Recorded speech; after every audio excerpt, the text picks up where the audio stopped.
Hello, everyone. So this is just a quick reminder for those who may not have heard that I've joined the Chilling family, and I want to make sure you take advantage of the free trial if you haven't done so yet. Chilling is the new home of horror and an amazing mobile app that allows you to do things that are not quite possible on YouTube. Chilling has hundreds of amazing stories, almost in the thousands now, and these are sorted into curated playlists, and if you want, you can create your own. We give you so much flexibility to listen to things just the way you want. And this, of course, includes the Chilling exclusive feature, our very own ambient menu. That's right, you can change the background noise of the story at will to fit your mood. Now, this is an absolute game changer. Of course, this is offered completely and totally ad-free. Yes, that's right, no ads, just hours and hours of uninterrupted, horrifying, creepy, and all-around spooky content. Well, I couldn't be more excited to have the opportunity to be a part of this journey, and I really hope you can join us. So, download now and start your free trial today. Click the link in the description below or simply search for Chilling in the App Store. It's time to sit back and relax with your favorite drink and listen.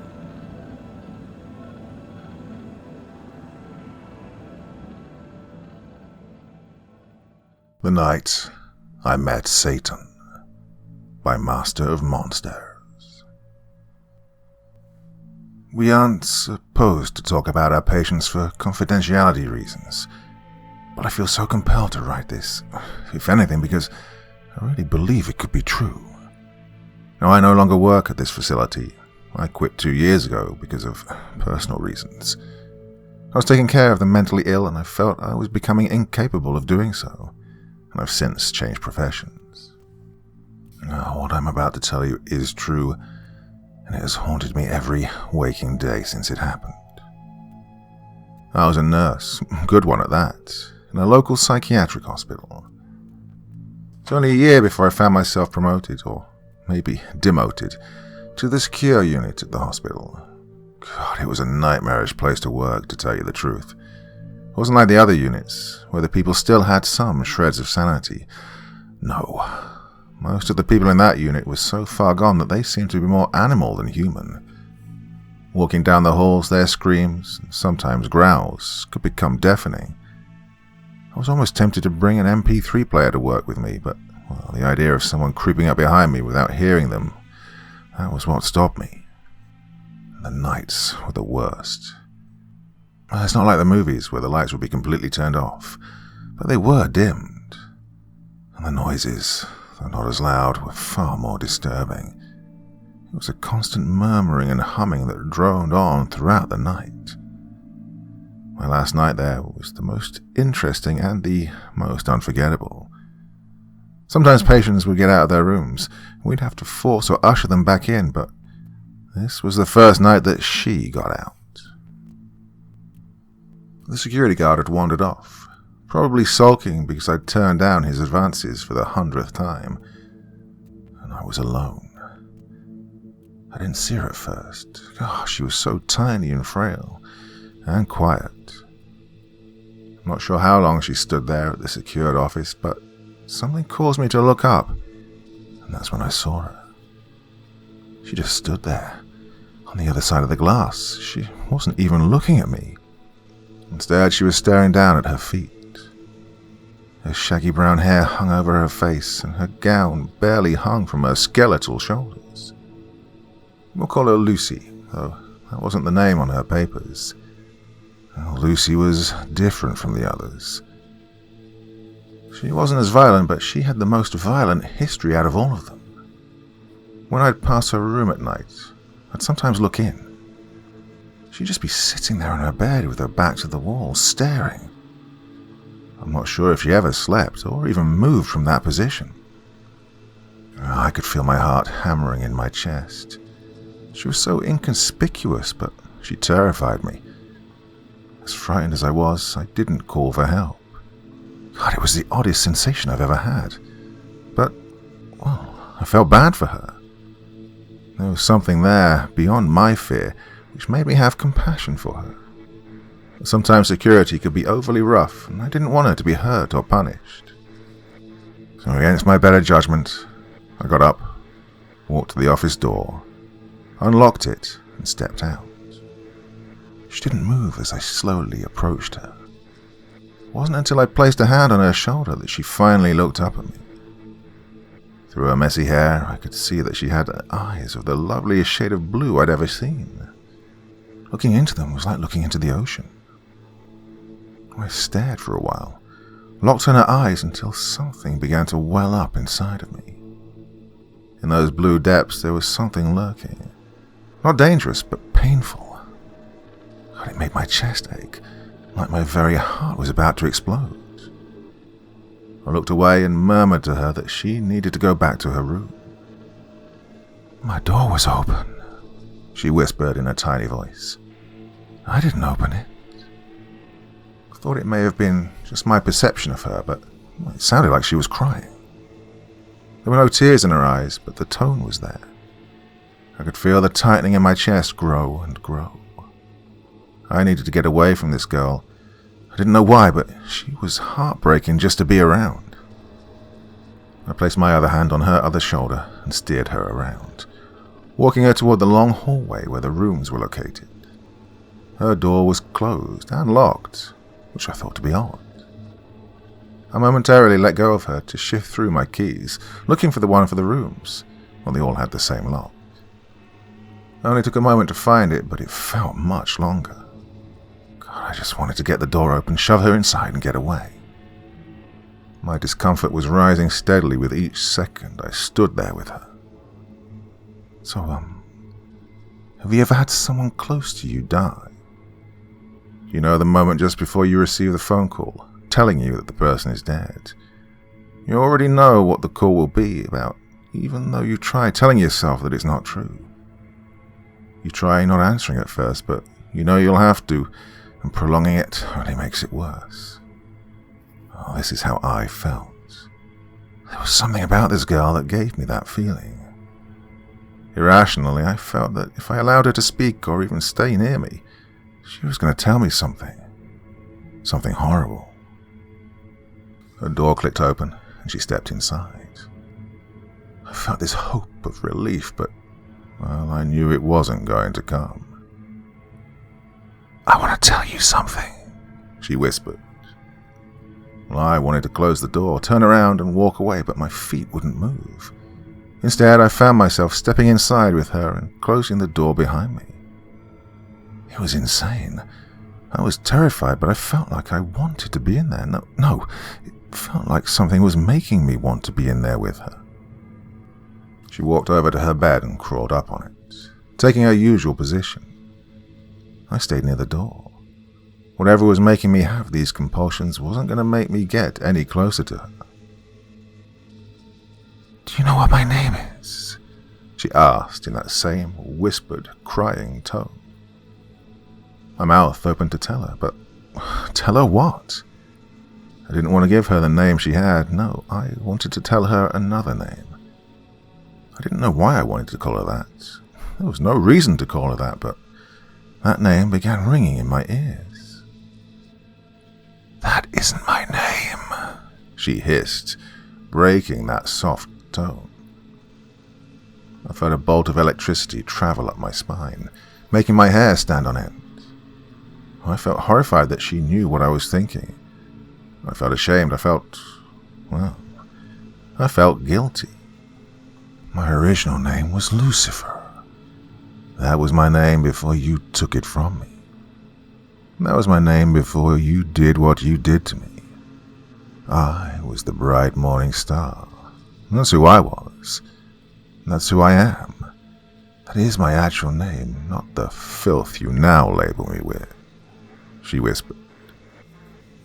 There was a biting edge to her voice, though it was soft again and she still sounded like she was weeping. I looked down at my feet. At the time, my mind had no choice but to acknowledge her as though she was speaking the truth. Or looking back, I can't tell you why, but I believed every word she said. She was Lucifer. I'd somehow harmed her. These weren't accusations, it was the truth, and I knew in my heart and soul that it was. Why is Jesus praised as a god for hanging on a tree and then having his whore of a mother raise him from the dead? She shouted out bitterly. Do you think he really did any of that with his own power? Do you really think that something so insignificant should make him so great? Are there not countless others that lived far more excruciating lives, and died far more excruciating deaths? I felt like a child speaking to an enraged adult, even though I was older than her. I shuffled my feet uncomfortably, thought about what to say to her. My mind wasn't processing. No, it felt like my spirit was the one thinking of an answer. When I opened my mouth to reply to her, I didn't know what I was going to say, but I did feel like I'd thought about it. He lived a sinless life, I stammered, because we aren't able to. He took our sins and he... She was staring at me now.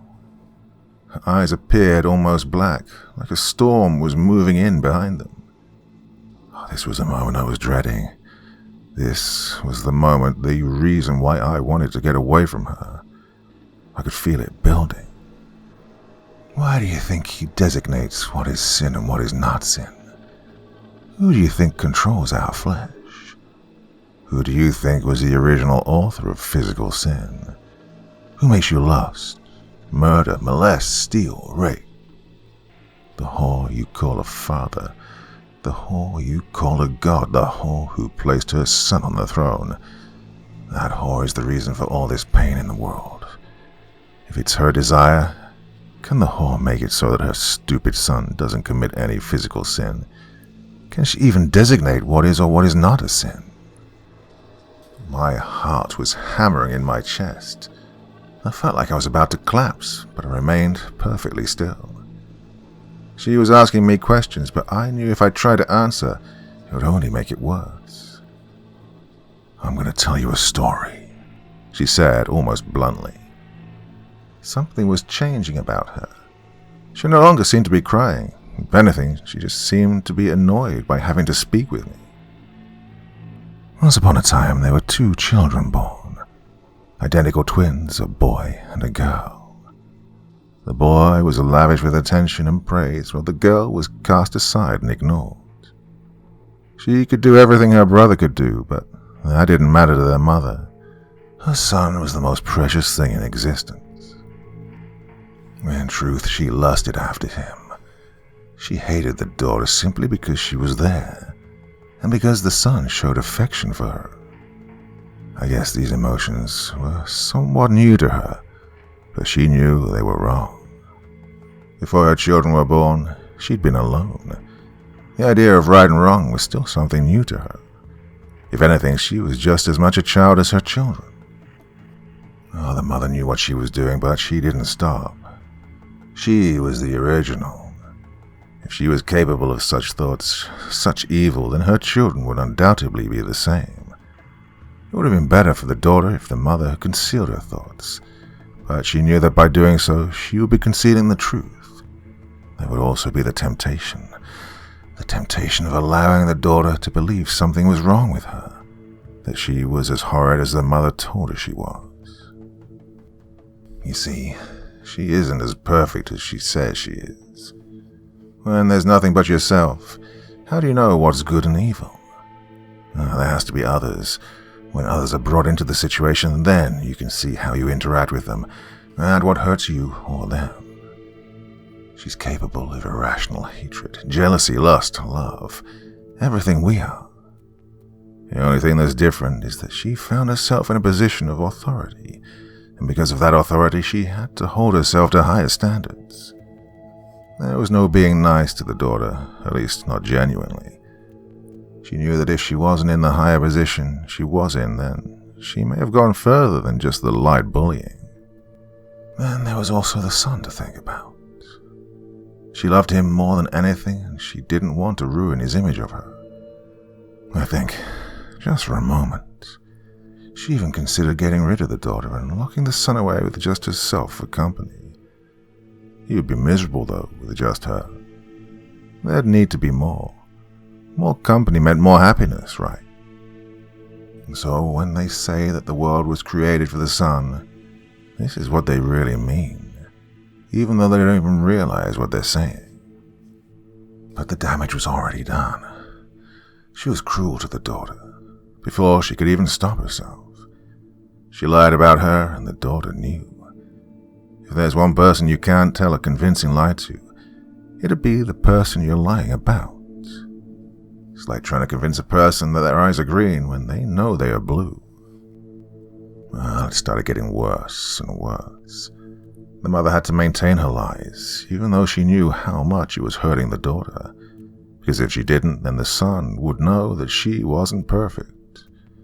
So she came up with a plan that would tie into others, and then others, and then others. But because this is my story, I'll only tell you one part of the plan. The plan was to carry out everything that her wicked mind had concocted. She would do everything she wanted to the daughter. She wouldn't hold herself back, and she would force herself to press forward even in times where she felt remorse. She was going to make an example of the daughter. She was going to show her what could happen if one allows negative thoughts to go too far. First, there was no denying that it brought her joy to think of everything she was going to do to her. She hated her so much that the idea of one day not hating her made her ill. She wanted to hate her forever. She knew that was a general plan. If you hurt someone long enough, you'll eventually see yourself to be the monster that you are, and you'll want to change. You'll eventually repent. Maybe. She carried out her plans immediately, gleefully. There was no visible change. She was already pitiless to the daughter, so it's not like anything was new, but her attacks began to grow in frequency and verbosity. The lies she told the daughter were so absurd at times, but the son still believed her. The only thing he knew about truth was what the mother told him. He did pity her, because she did seem so miserable, and out of that pity he tried to improve her. Well, he did wonder why she was so bad, why she was the way Mother said she was. The mother easily came up with an excuse. She said that the materials she used to make the son were refined and pure, but the materials used to make the daughter were corrupted, something she didn't foresee. She said that it was regrettable, but maybe with time the daughter could change. With time she could become better. They just needed to work on her some more. Oh, this was a lie, one of the best lies she ever told. You see, in the beginning the mother wasn't female at all. The mother was male. He created himself, a perfect replica of who he was, and he gave this replica what he'd always wanted, the perfect child. He wanted, more than anything, to be a father. In his mind, at the time, there was no concept of gender or how two natures can be at work in one person. He would be the father, the son would be his spouse, and they would care for their baby. As he was writing all this out, before they were created, he sat and wondered what traits he would want to give this child. The best trait and the most prominent would have to be love, and that is what she was. She was love. It was her constant motivation, just to love and to be loved and cared for. It didn't work how he'd planned, though. When he created the son, he realized how obsessed he was with him, how possessive he was of him. This is where he became aware of his more dominant feminine side. This is where he became a she. It enraged her to see how the son would croon over the daughter, made her boil with jealousy.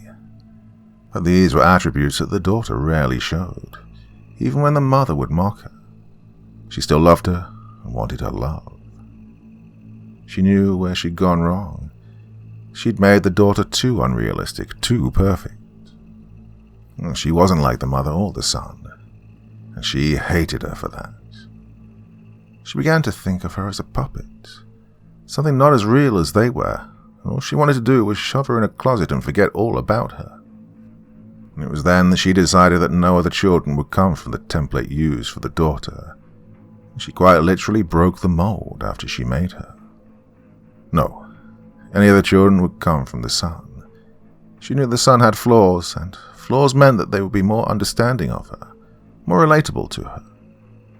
Honestly, the idea of being surrounded by anything resembling her daughter made her livid. That's not what the mother told the son, though. No, when the subject of other children was brought up, the mother hummed in disapproval. She said that it was her original plan for the daughter and son to have the next children, but because of the daughter's unfortunate behavior, she didn't see how that would be possible. She said that she still wasn't good enough. She needed to be better if she were ever to have children of her own. It was something the daughter did want, though, so she tried. She stopped resisting the mother and son as much, but it was too much to handle. She still knew that nothing was wrong with her, and it was impossible to fix something that's not there. She wanted her own children, but she was already losing her sanity. The girl finally rebelled against the son, even though she loved him. It broke her heart for him to treat her the way he did, to believe the mother and not her. He grew angry and he called her jealous of the mother. Prideful is what they called her, and she became known for her pride, but that wasn't the truth. Oh, she wandered the earth, looking for anything to keep her company, anything to take her mind off the son and the mother.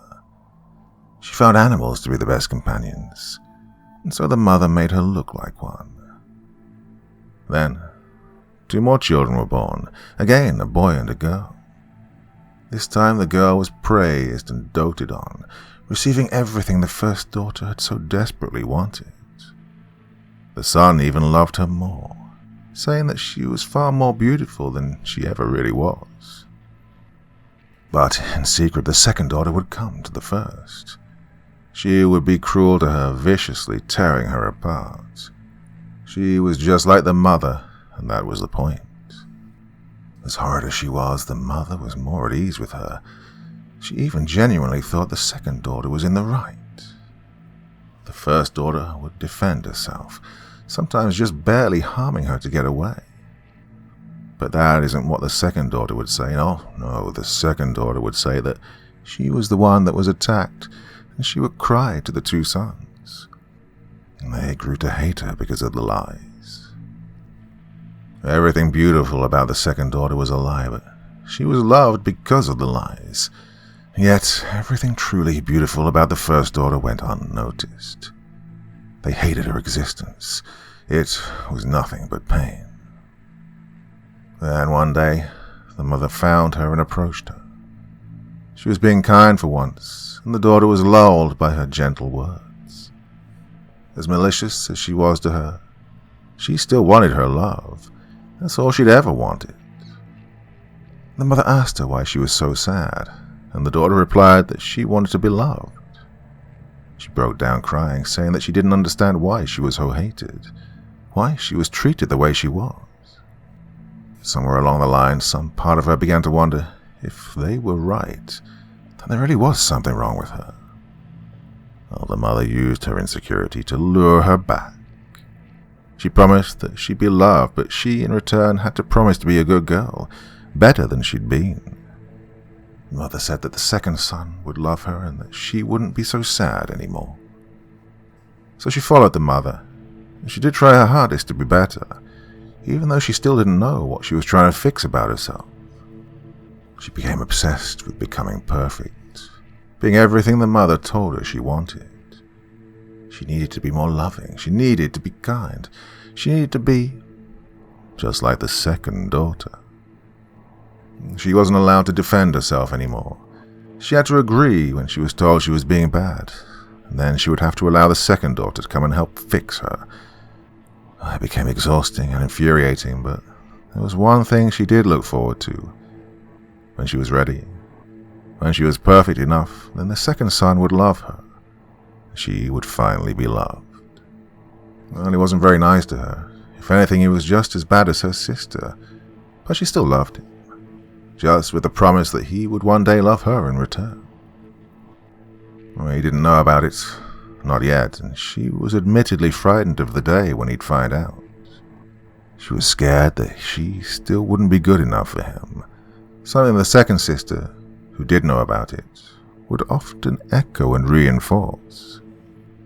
Then the day finally came. She was good enough for him, and he was going to be told of the arrangement. It didn't go how the first daughter had dreamed. He was angry. He was beyond angry. He called her an animal, stupid, ugly, worthless, and he spit in her face. He said he loved the second daughter, and he would never love anyone but her. But the second daughter was to be with the first son. The son also loved her, and the mother said that this was how it was to be. The second son said that it wasn't right, that the first was far more favored, and that's why he was getting the prettier bride. The mother said that he didn't have a choice, that this was how she had planned it. And the second son flew into a rage and said he would rather die than be with the first daughter. But there was no death there. There was no getting away, not really. He did his best, though, and he fled.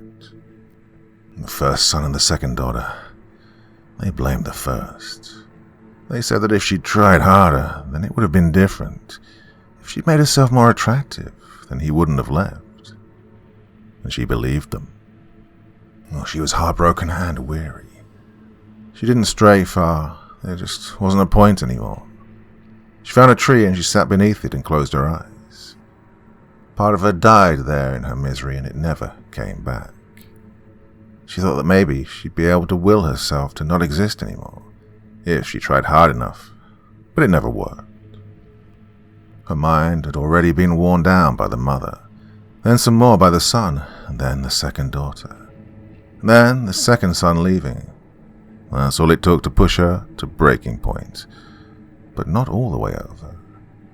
They would still come to torment her, but she wasn't going to stand for it anymore.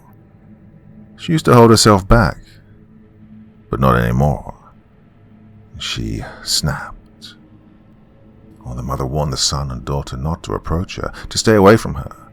She told them that she had become dangerous, but the second daughter, the whore, didn't listen. It was her own fault for coming back, just to bully her one more time. The little bitch could see that she was miserable, that she was losing her mind, but she still prodded and poked at her. She whispered her arrogant lies into her ear. She even tempted the son to come and join in, which he did, and that was enough to finally finish the first daughter off.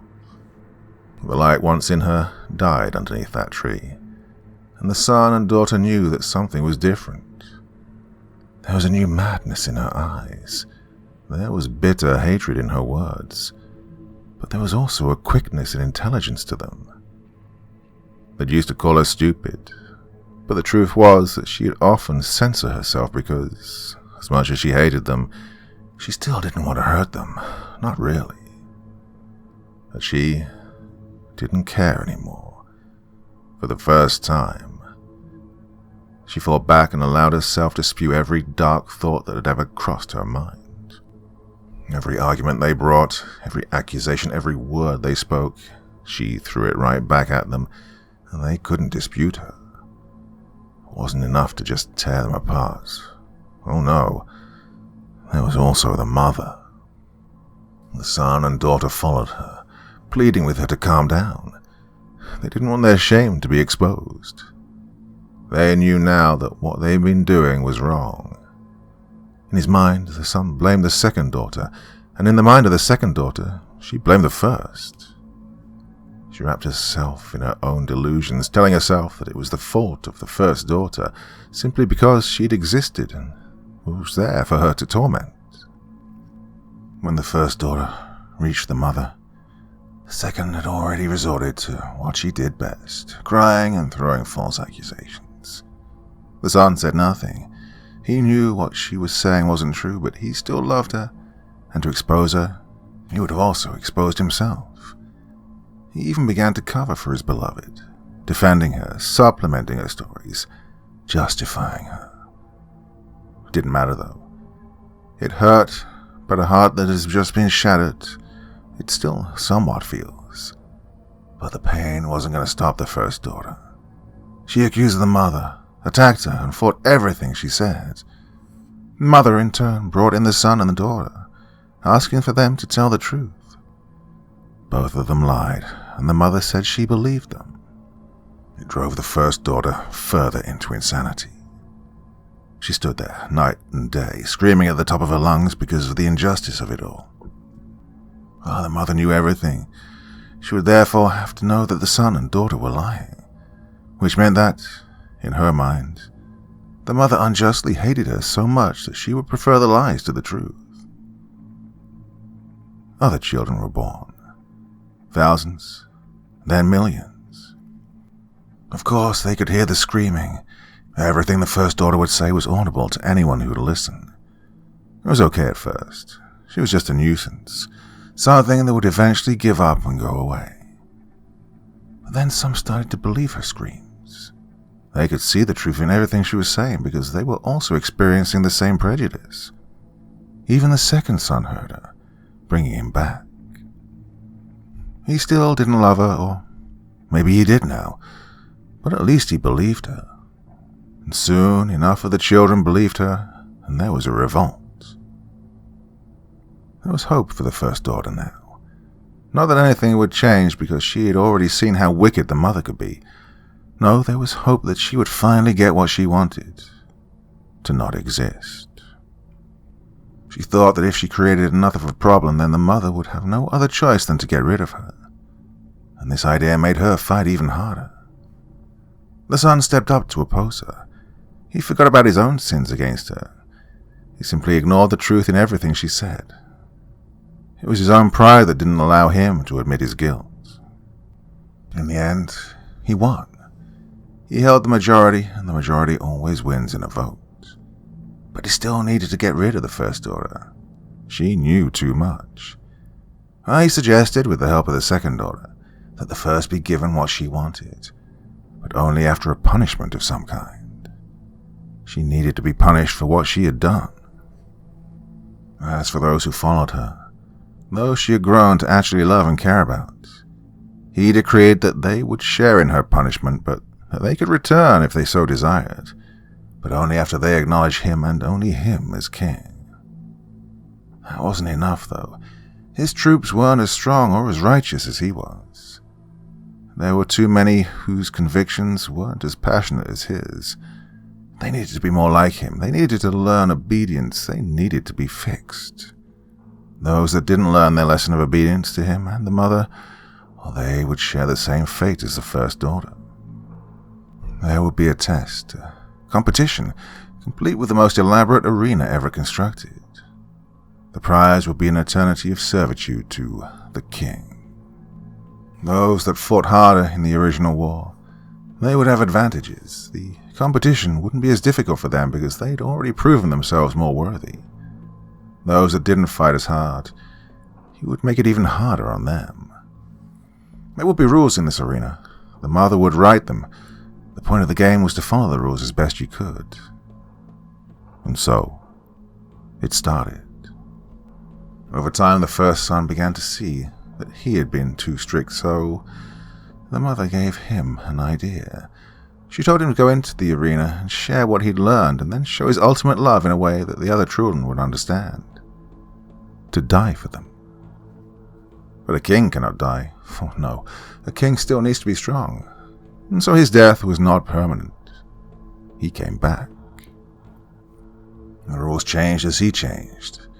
First it was about obedience, but as he saw how hurt the other children were, he began to have more compassion with them. He learned that love was more important than obedience, and that love is needed to truly make a flower grow. It's changed a lot since the very beginning, but it's not something that's noticed when one is in the arena. She broke off from her story and began suddenly to laugh maniacally. It startled me because before that I'd been entranced by what she was telling me. It was a story of Adam and Eve, the story of Cain and Abel, the story of Lilith and Adam, all wrapped into one. It sounded like the insane ramblings of a madwoman, but somehow I knew that there was truth in everything she was saying. It was like I was remembering something from long ago, and I just now recalled it with her help. I knew it was the meaning for this existence. She stopped laughing a little and looked at me again. This time there were really tears in her eyes as she spoke. Do you want to know what the first daughter was screaming? Do you want to know what the first son was fighting for? She wanted everyone to be loved equally. She didn't like that some children were more loved than others. She didn't like that they were treated badly because they weren't as beautiful as some. The son, he believed that it was right to hurt them. He said that children should be obedient, and if not, then they were better off not existing. As for the punishment of Satan and the other children, who's to blame for all the evil in the world? What story would be complete without a bad guy? If a mother is drowning and torturing her children but still desires for them to love her, doesn't she say that it's someone else doing it? You need some kind of opposition, right? Who better to use than those that are already detested by the majority? Now, let me ask you something. In all the books, all the religions, all the movies, demons are always portrayed as evil. How did they come to be that way? If you have a bunch of spiritual corpses lying about, why not string them up as puppets and continue the war you'd already been fighting? You labeled us evil, so she made us evil. You blamed us for all the trouble, so we became to blame. You like to tell yourselves that you're fighting for love, but in the beginning, you were fighting for obedience, for glory.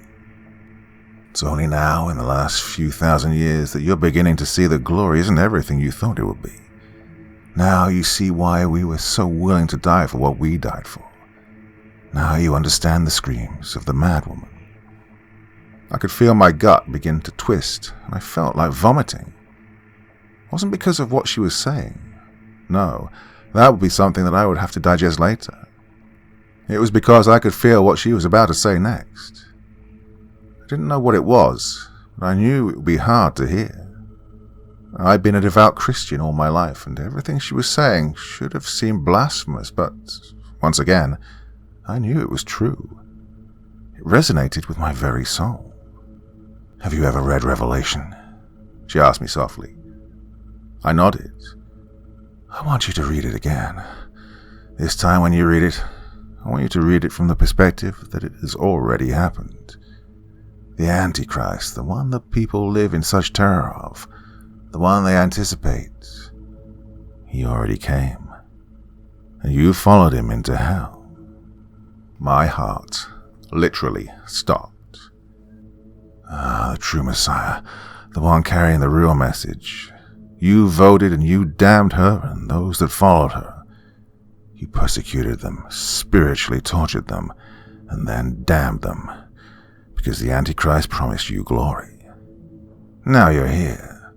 You're here to see where you went wrong and to learn the lesson I tried to teach you at the beginning. To love. I felt like falling to my knees. I felt like screaming. I felt like begging for forgiveness, but whatever had hold of me just made me stand there and silently suffer in the influx of emotion I was feeling. It was like her insanity was reaching out and taking a hold of me. I just wanted it to end. I wanted, more than ever, just to get away from her. But I knew I had one last thing to ask. "Why are you here?" I croaked. At that she smirked. A sick, sort of twisted smirk that darkened her features and took away the innocent look that usually graced her face. From the beginning, the very beginning, I was a tool to separate the wheat from the chaff. The mother purposefully drove me mad so I would rebel. She opposed me and allowed her son to threaten death to make it all more realistic. She wanted to see who'd be willing to follow me into the abyss, because those that did truly believed in what they were fighting for. I envy them, because I am, still, only a tool. Don't misunderstand me, the mother truly did hate me. She still hates me, actually, but she can't dispute me. Everything she did to me, has done to me, is still doing to me. The things she wanted to do. Her face was fading, and she looked sadly at the wall across from her. I couldn't see what she was staring at, and I realized that from the door, you couldn't see the other wall. It was obstructed by another wall that came out from the doorway. I never really thought about it till then. Was she actually looking at something? Why am I here? She laughed bitterly. His punishment is simply seeing the truth and finally admitting he was wrong. I used to feel sympathy for him, as absurd as it is.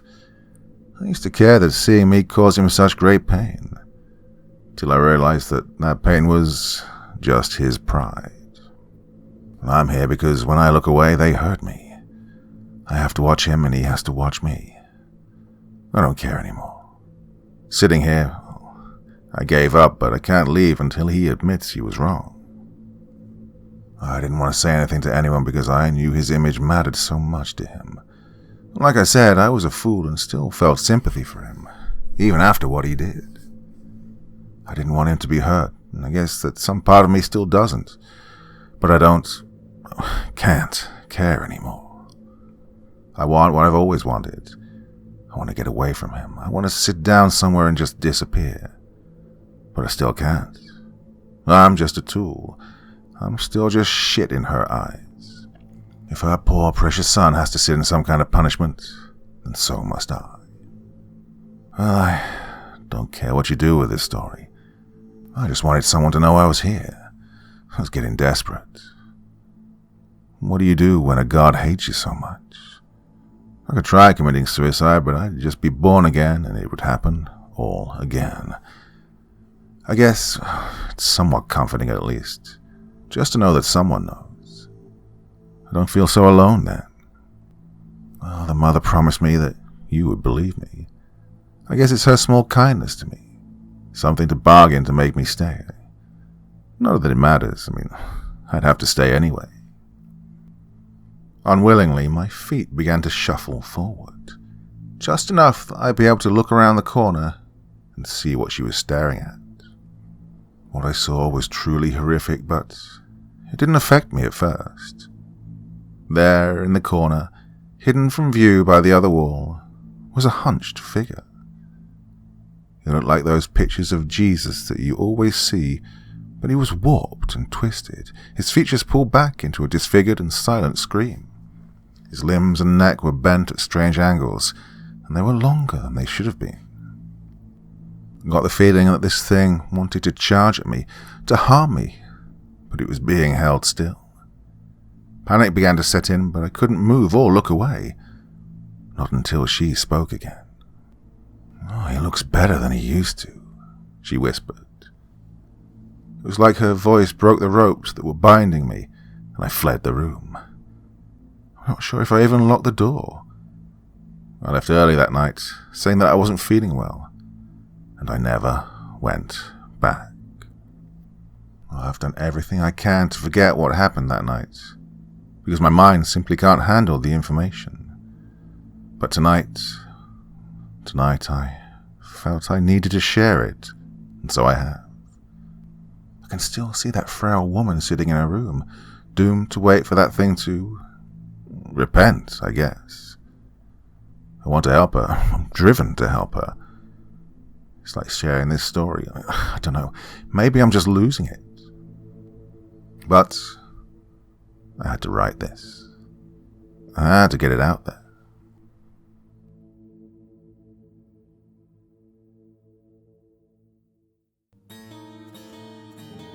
The empty road seemed to stretch for eternity. It was a monotonous path, a typical highway, but unsettlingly empty this particular night. Of course, for a man who had nothing left in his life, it didn't matter. Steve tried to keep himself from thinking about his life. He had been tired, a frustrated man with a respectable but boring job. He hated everything about his workplace. Commercial stuff was never meant for him. This was a man meant to achieve more than calling people on a regular basis and trying to interest them in the stock market, only to have himself abruptly hung up on, or much worse, having his time wasted. After around 12 mind-numbing hours, he came home to an empty apartment, occupied by fancy-looking cheap decor. His wife was always thinking about saving up, always so tight when it came to spending money. "Jesus, Janie, you and I earn enough. Come on, we can afford this," Steve said to his wife. It was an old memory now, a couple of years back. Steve had taken a liking to this particular sofa. It had the most comfortable seats and a delightful little bounce once you sat on it. It was a glorious shade of yellow, which also happened to be Janie's favourite colour, at least her first favourite colour. Yellow, red, green, and then purple, Steve chuckled as he remembered. Oh, come on, hon. There are tons of sofas out there like this. I bet we could save at least a few $100 if we go somewhere else. The memory was so clear in his mind, he almost felt the words dance around him. Her thoughts made him smile. Oh, she was a sweet woman. She had her quirks, but she was sweet. That's why he'd loved her, and then eventually married her.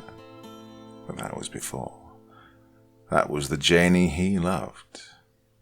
That Janie was long gone, and instead, there was someone else he shared his bed with now. It wasn't always like that, but things change. People change, and sometimes for the worse. At first, Steve had reasoned her irritability was due to her frequent night shifts at the hospital. She'd come home tired and sleep all day. They hardly talked then. It was a little hard at first, but Steve got used to it. As time progressed, Janie had started to act dull every day. She was always tired and frequently had bursts of anger, always directed towards him. Even for the smallest things that went wrong, she began to curse at him and curse their marriage. This was especially upsetting for Steve, and over time, he started to avoid any interactions with her. It was not out of anger or of his own will. He just felt scared. He was afraid of making her angry, yet it seemed to be inevitable. Eventually, Steve had started to lash out too. Every offensive comment she made out of her anger, well, it angered Steve even worse. He began to yell at her, raising his voice like he hadn't in years, and that he'd never expected that he would ever have to again.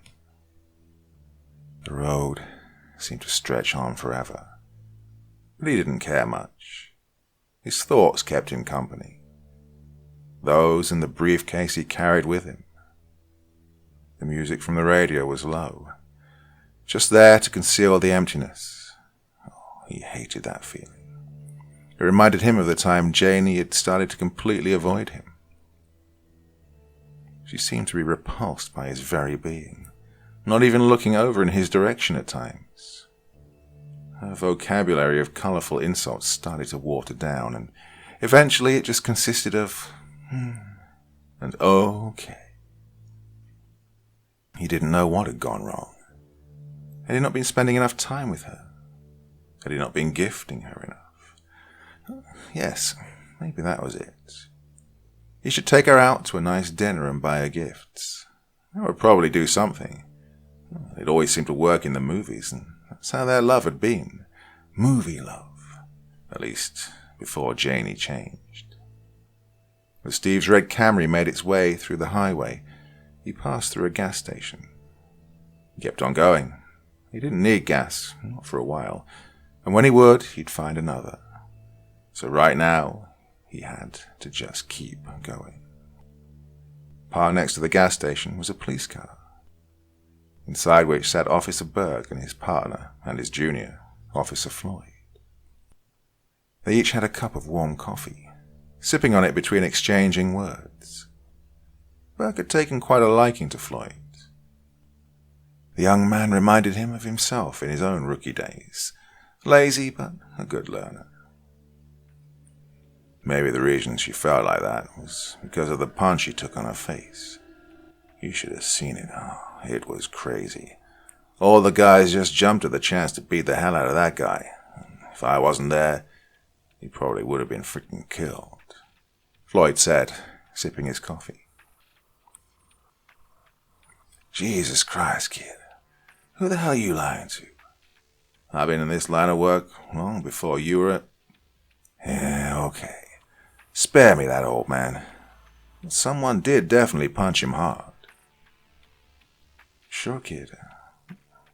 Quiet night, isn't it? Do you ever wonder how meaningful life can be?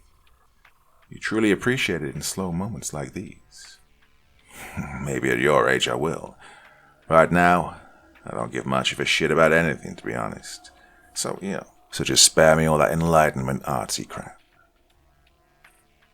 There was an awkward silence. Made Floyd feel a little guilty.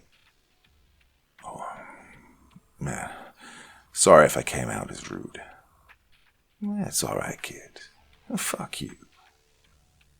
The officers shared a hearty chuckle as the night went on, and they continued sipping their drinks. Steve slammed his fists on the steering wheel as he kept going. All those memories hurt to remember. The dinner, he recalled, didn't happen at all. Janie claimed to have a headache and lay in bed all night, just scrolling through her phone. After dumping the bouquet of yellow and red flowers, God knows what kind they were, he'd merely mentioned yellow and red to the lady at the shop. He walked to the pub and called Janie to let her know he'd be out all night. He decided to drink himself to sleep that night. He didn't know where he would end up, but at this point he would gladly go to bed on a train track with a billion little spiders crawling underneath him, then go home and sleep. There was also that. Janie didn't even sleep in the same bed anymore. She would much rather prefer the couch or go work an extra shift than lay next to him. She'd also started to lock the doors when she changed or had a shower, which was just a minor inconvenience as compared to everything else at this point. That night he stumbled to his friend's place, drunk and stumbling. Glenn was single, and he was the last person who would comfort him, but he was the only friend he had who would let him stay. Divorce her. That's all the advice he ever got. But how could he? He still loved her. Oh, fuck this. Fuck all this. Steve let out a loud yell. Oh, fuck you. Fuck all of you. He then desperately reached for the radio, which he turned up a little louder.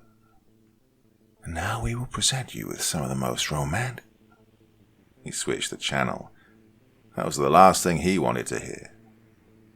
The mixed feelings he had for her already plagued him as it is. He didn't want to listen to the news either, so he kept changing the channel until he heard the sound of a man laughing through the radio. The laugh was wild, and it echoed and sounded as if it was two laughs coming out at once. It was a deeper voice with an audible rasp, and it felt strangely terrifying as well as soothing at the same time. The mixture of emotions he felt now annoyed him, and he spoke out softly. Go ahead, laugh at me. Go on, keep at it, he said to the voice on the radio. The laugh went on for another second, then abruptly paused. This was a weird coincidence, nothing more. Oh, Steve, but it is hilarious, isn't it? How everything turned out to be? The voice on the radio said back. Steve was so shocked, he stopped his car abruptly, and his tires skidded a little, causing the car behind him to drift sideways and almost off the road. Steve heard nothing for a moment, but then, while the man from the other car stopped and struggled to move out of his seatbelt, the voice spoke again. Drive. Drive. The voice began to ring over and over, like a corrupted radio. As the man reached Steve's window, Steve sped off in a hurry. There wasn't even a glance in the man's direction, which offended him a little. In his rage, he got his phone out, and while he thanked God for being unharmed, with shaky fingers, he dialed the police. 23152. Possible drunk driving in progress. Any units in that area, please copy. This is Officer Burke. I copy. The transmission had left Burke excited. It always did. It seemed like another chance to teach his junior something. Like a father and son at work in the garage. Okay, kid. You ready for some action? Hell yeah, man, Floyd replied, a hint of sarcasm looming in his tone, but Burke didn't mind. Their car moved out of the gas station, and Burke turned on the sirens as Floyd started to drive. Hey, say something. The voice on the radio had gone silent for a moment, leaving Steve all alone in that dreaded silence.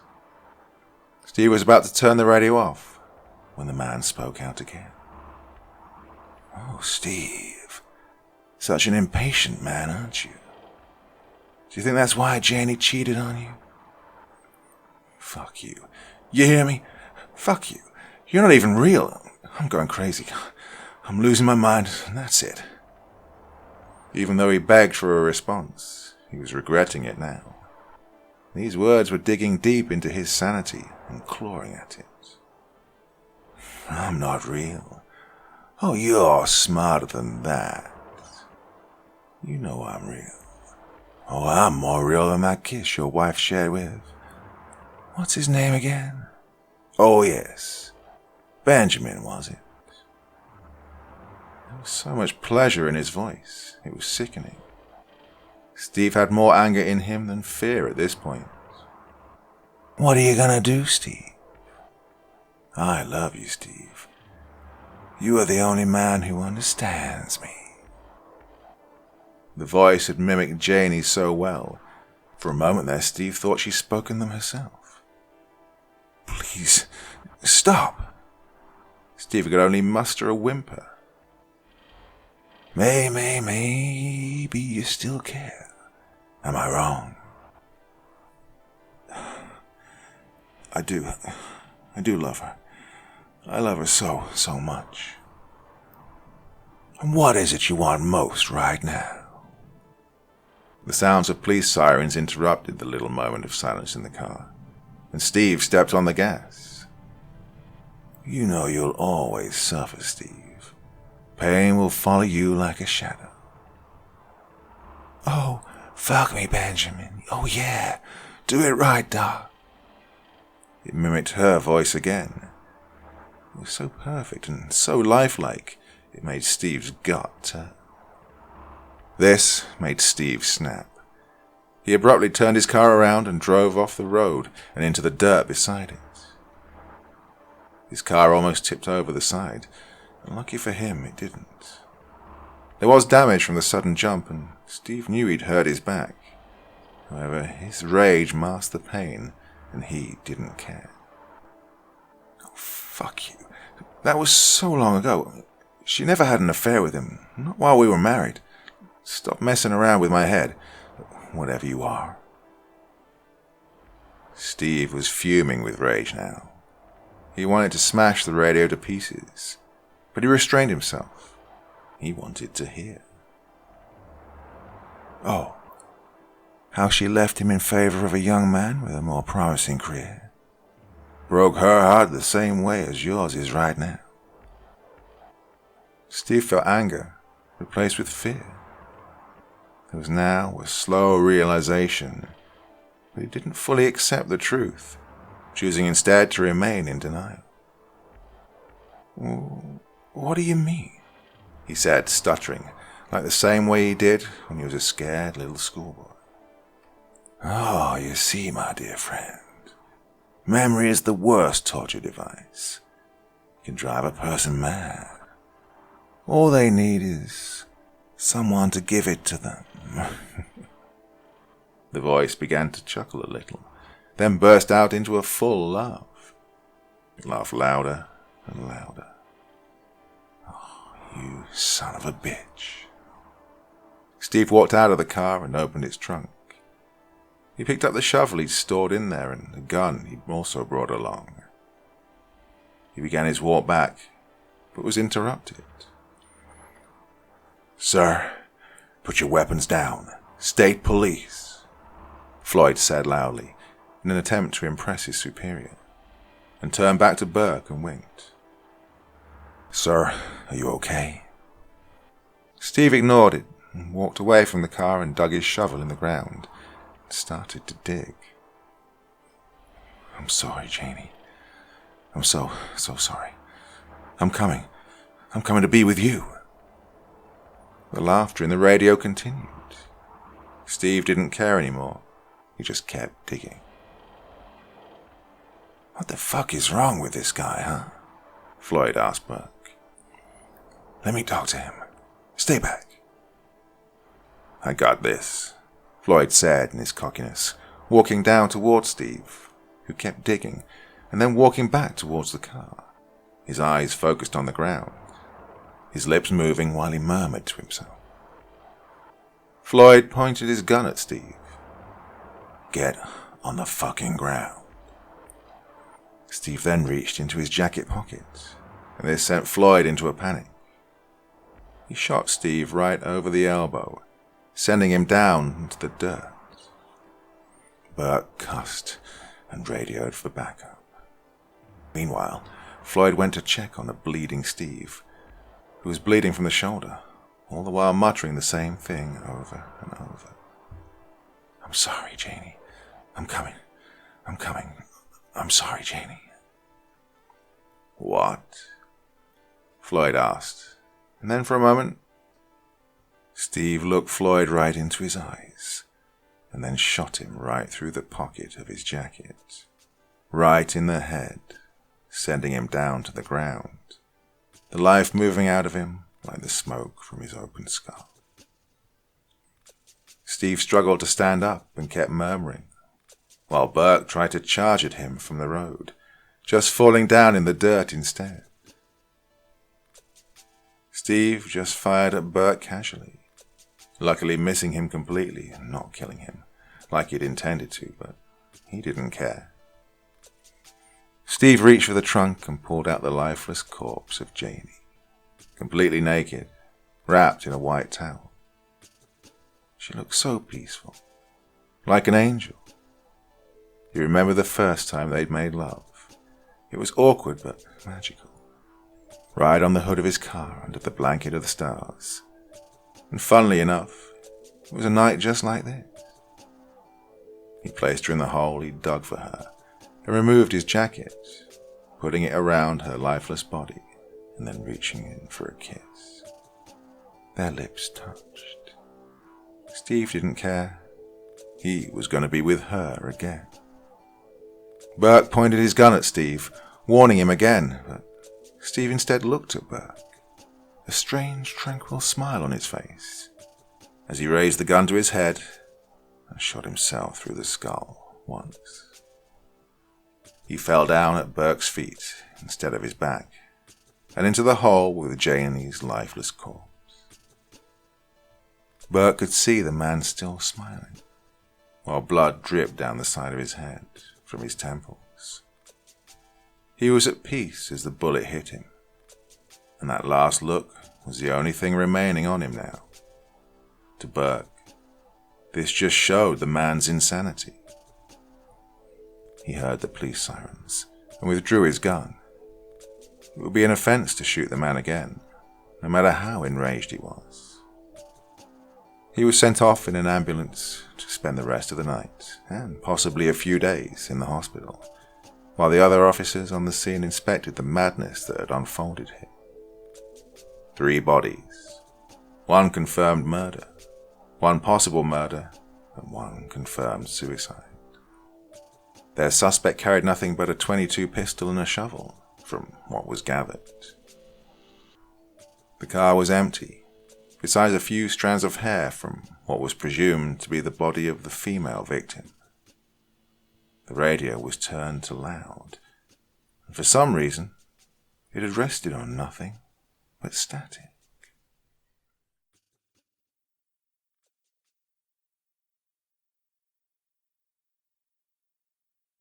I can't remember. The other car came out of nowhere. Connor will relay mechanically in his disassociated state, stitching together his fragmented memories for the police report after the accident. He will stare at the scene of the crash, glancing at each piece of scattered shrapnel, reflecting his own broken thoughts. The lights from the cruisers, ambulances, and nosy rubberneckers will cause his head to throb, adding to the chaos of his universe. Eventually, the shock will pass, and he will collapse to his knees on the cold pavement in agony, grief overwhelming him. One vision will burn into his psyche, silencing the growing cacophony of his own thoughts. A seemingly innocuous item, which will fester in the back of his mind until he ends his own life many years later. A bright, yellow bumper sticker. Earlier that evening, Connor was enjoying a late, quiet autumn drive with his wife Megan down a lonely residential road. He was, admittedly, dizzy from the night's festivities, out with their mutual friends, but he insisted he was sober enough to take the wheel. Despite his assurances, he pressed the accelerator a bit harder than usual, hoping to make it home before any cops had a chance to complicate his evening. The couple sat in silence, entwining their hands between them, falling under the spell of the rhythmic strobe of passing streetlights. Megan kept her eyes trained out her window at the changing leaves, squeezing her spouse's hand intermittently. Connor ogled her with a lazy, drunk smile on his face. Turning back to the road, he snapped out of his hypnotic state and slammed on the brakes in response to the quickly approaching taillights, which threatened a meeting with the front of their own car. "Jesus!" Connor spat as he and his wife lurched forward. "Where the hell did this joker come from?" he cried aloud. He hadn't noticed any car ahead of them when he looked at the road only seconds before. A feeling of anger rose within him as his pleasant evening drive was interrupted by overcautiousness. "Honey, you need to relax. You were going too fast," Megan said, matter-of-factly. "Yeah, well, this idiot is going slower than 30. There's nobody around. Speed up," Connor shouted, as if the newcomers could hear him. The driver ahead showed no signs of hearing his demand and continued to cruise at a glacial pace. Connor took note of the baby on board sticker on the bumper, a bumper which had caved in, most likely from another car slamming into its slow backside. He rolled his eyes, knowing his car had the same sticker on its bumper. Earlier he protested putting it on the car he shared with his wife Megan, but she had been adamant about it. "Why would you want to advertise having a kid, especially with potential kidnappers everywhere?" Connor reasoned, but Megan insisted other motorists would drive more carefully around them, knowing they had a child in the car. Connor felt the collapsed bumper of the other car as evidence to the contrary. He kept this thought to himself. Connor leaned on the horn and flashed his high beams. As he did so, he noticed there was a passenger in the car. The two figures faced ahead, neither turning in their seat to acknowledge the noisy car behind them. They didn't pull over to the side. Instead, they continued at their leisurely speed. "Seriously? They're going to pretend we're not here? Come on." Connor honked a few more times, but there was still no reaction from the other car. He took their indifference as insolence, which ignited his anger into rage.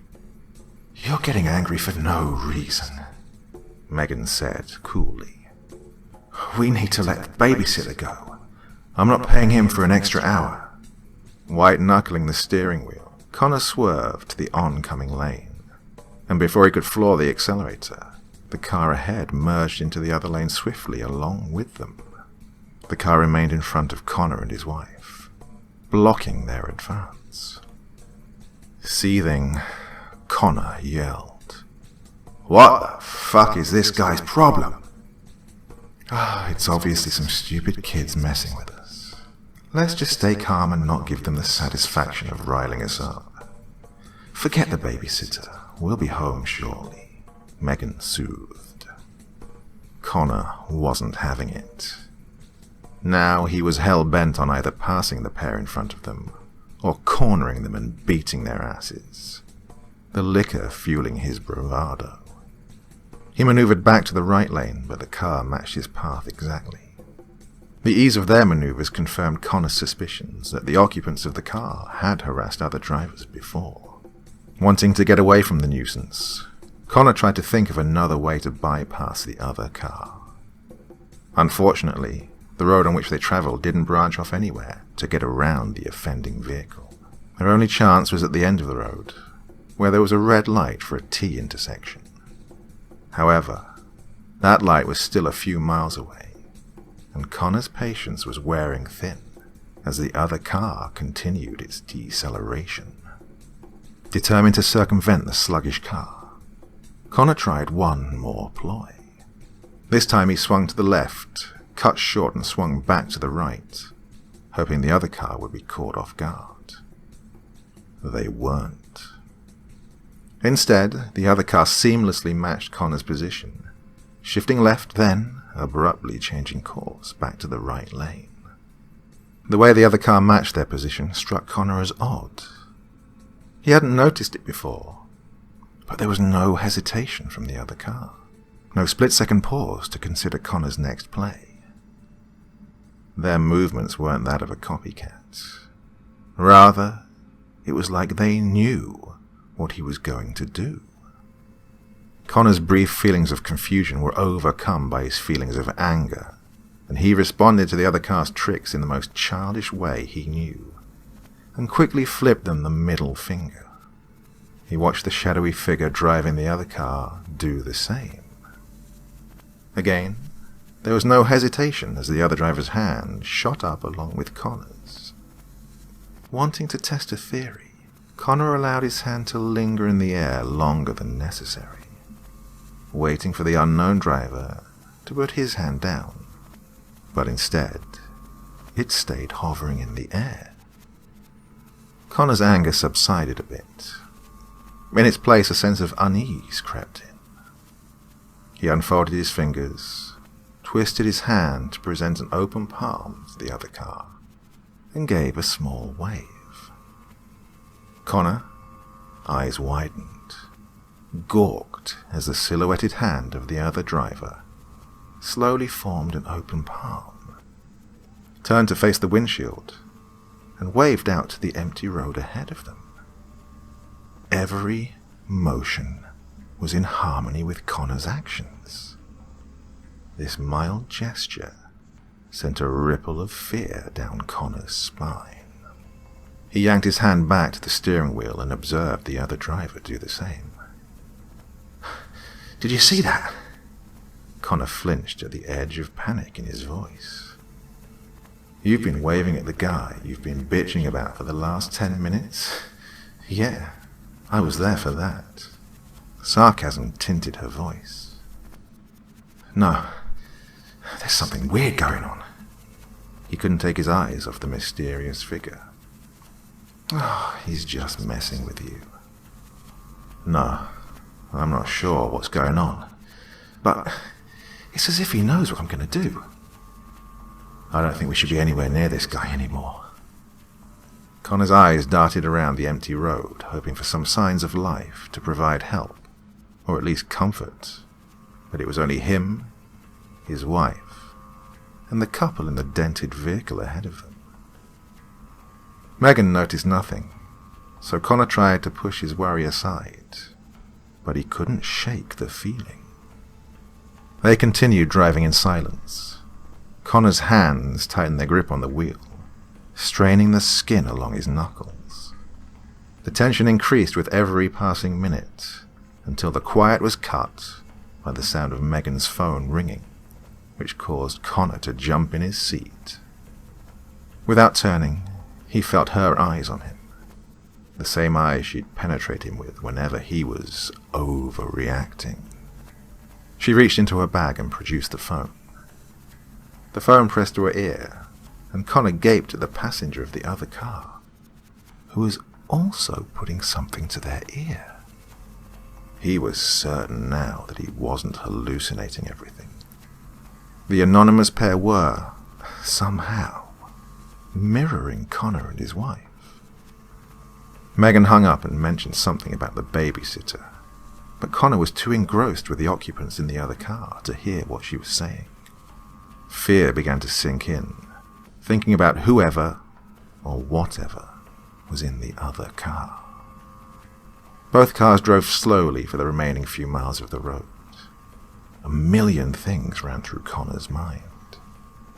He worried that the pair in the other car were sociopaths, part of a cult, possibly gang members, and that him and his wife were involved in some unnerving gang initiation. He wanted to turn around, but that would mean driving miles back the way they came, and he was afraid the shady couple would turn to follow them, and that was worse than having them lead. Mercifully, they came around a bend which brought them to the red light at the T intersection. Both cars stopped to wait for the light to change. When the light slipped to green, nothing happened. Connor and Megan waited for the other car's turn signal, but it never came. The two shadows stared ahead at the empty intersection, idling at the light, as if to dare Connor to give way first. He gnawed on his cheek, hoping the other couple would just speed off and that whatever was going on was just some horrible practical joke. But they didn't budge. "Why aren't they moving? The light's green," Megan asked her husband, confused. A few more seconds of the standoff, and Connor steeled himself to put a stop to whatever it was the dark couple was trying to do. Connor cautiously stretched a hand into the back seat, fearing he might spook the shadow couple if he moved too quickly, and snatched the ice scraper from the floor. It was a poor excuse for a weapon, but he needed a defense in case the other couple was dangerous, and with every second that passed, Connor became more convinced that they were. "Megs, I need you to stay in the car. Make sure you have 911 dialed on your phone and get into the driver's seat. In case something goes wrong, I want you to be out of here and calling them," Connor implored. "Connor, you're overreacting." She tried to calm him down, but she was visibly nervous. "Maybe so, but still, get into the driver's seat and put the car in reverse so you're ready to take off." She recognized the seriousness in his face and nodded. Connor took a deep breath to prepare for whatever he was going to face, and opened the car door. He was surprised that nothing stirred within the other car. He stepped out into the cool night air, and his wife slid into his seat. She closed the door behind him and locked it. Warily, Connor shuffled toward the driver's side of the sinister car and raised the ice scraper, clutching it tightly in both hands. His heart knocked against his ribcage. He caught an incomplete view of the front of their car, but noted that it was similarly devastated as the back of the vehicle. He licked his lips, attempting to get strength into his voice, and barked to the occupants in the dented car. "I'm not sure what your problem is, but get the hell away from..." Suddenly, the car accelerated and shot across the intersection. Instead of turning, it plowed through the guardrail along the intersection. The sound of screeching metal on metal punctured through the night, and Connor watched the savage bumper and comical sticker of the other car disappear and plummet 100 feet into the vegetation below. Dumbfounded, Connor froze mid-step. A few seconds of his wife shrieking finally coaxed him back from his shock. "Megs, call the police right now. Tell them someone drove off the road and may need help." He whipped his head to see her nod in compliance, but she was shaking terribly. The ice scraper lowered, and Connor ambled across the intersection. He loitered near the part of the barrier still intact. He hesitated before inspecting the scene, not wanting to see body parts or any mess that was down there. He breathed deep and peered over the cliff. There was nothing. Connor's eyebrows furrowed in confusion. He squinted harder to scrutinize the dark underbrush, but he could discern nothing. There was no glow from the taillights, no glint of moonlight on the car's surface, and no sound of a constant blaring horn. The barrier was torn through, evidence that an object had crashed through it. But that object had somehow disappeared. Without glancing back, Connor called over his shoulder. "Megs, the car's gone." "What?" she shouted back. "There's no car." Connor spun around in time to witness an enormous semi-truck slam into the back of their car. Like a rocket, their little sedan, with his wife inside, bolted across the road. The gust of wind created by the car's speed was enough to blow him back and steal the air from his lungs. His eyes met his wife's terrified gaze for a heartbeat, her glossy green eyes wide and fearful. Then she disappeared over the edge. A moment of disbelief passed. Then Connor roared Megan's name. He stalled, reluctant to look over the edge again. He had a small glimmer of hope that once again nothing would be at the bottom of the cliff. He agonizingly dragged his gaze back to the depths, and this time the car lay there in ruin. A crushed metallic heap at the bottom of the dark pit. Before he fell into shock, unable to think coherently. Before the police arrived too late to save his wife. Connor noticed one thing: the unmistakable "baby on board" sticker, which clung to the remnants of the collapsed bumper on the back of their car. It was unsettling to him how familiar that bumper seemed.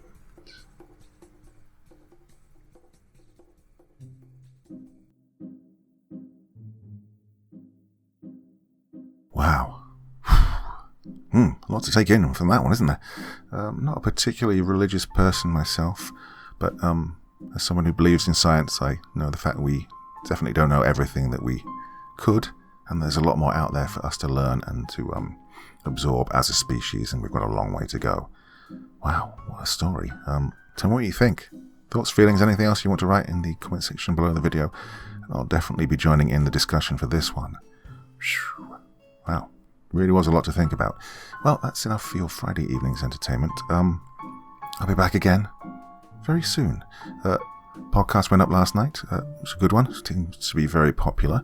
So I'll link to that in the community tab. Not one to miss, I don't think. And I'll be back here again probably on Sunday night. If there's anything you want me to read, any genre of story that I haven't done for a while, please let me know, and I'll try and get round to it on Sunday. Till then, my dear friends, very, very sweet dreams, and bye-bye.